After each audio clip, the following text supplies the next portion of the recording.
Hello and welcome to Jackie's Kitchen. My name is Jacqueline Ndala. So in Jackie's Kitchen today we're going to make pizza.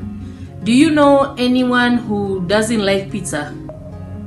Well, I really don't want to know that person. So yes, today we're making pizza. So part 1 is where we're going to make the pizza dough. Then there'll be a part 2 where we do the toppings and finish up where we bake it and finally have something to eat. So join me as we do this and hope you learn, hope I teach you something new.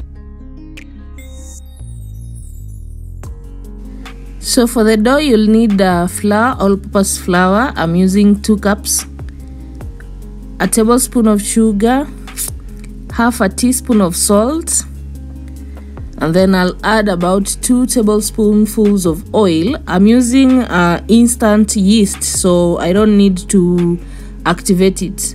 If yours need activation, you only need to soak it in lukewarm water with sugar.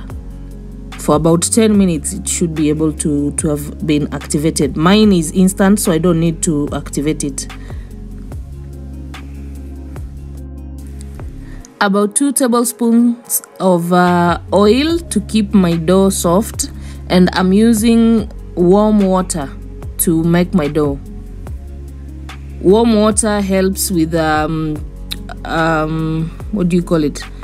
Warm water will help your dough rise. Yeah, proofing. So I'm going to add more water just to have all the flour in water to make a nice soft dough.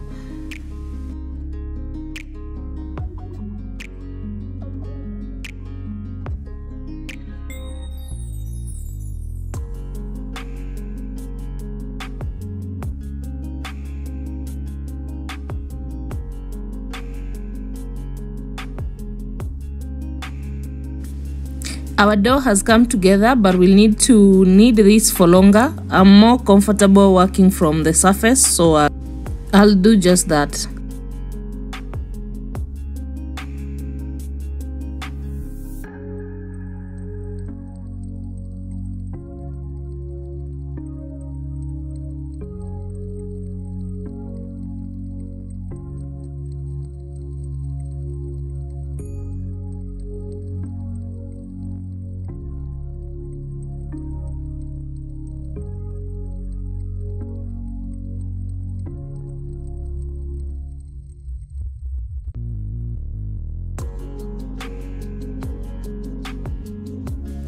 For the dough to rise, you need to put it in a warm place. It's very cold right now. It's actually drizzling outside.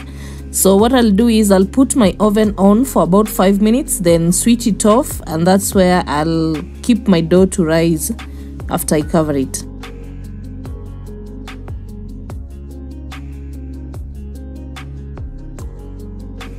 As we wait for the dough to rise, please remember to subscribe if you haven't. Click on the notification bell, give me a thumbs up, and also leave a comment. So it's been an hour and our dough has doubled in size. So I'm going to knead this again just to make it even more smoother.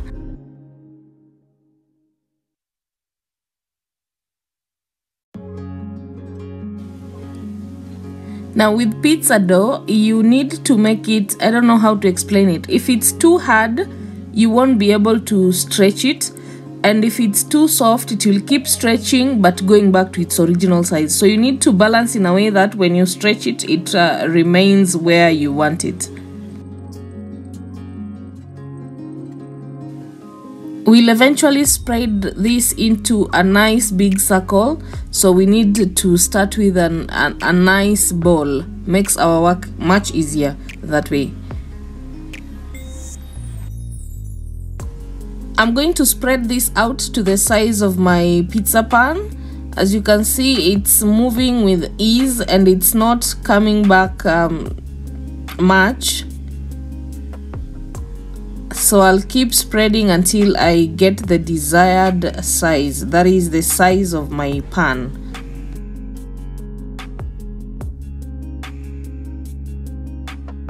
My pan is quite big, but we're almost there.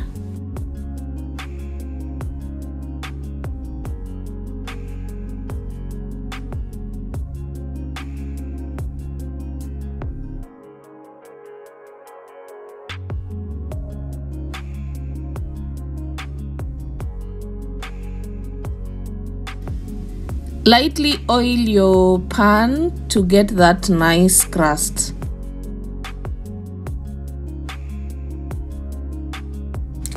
And finally, we transfer this to the pan.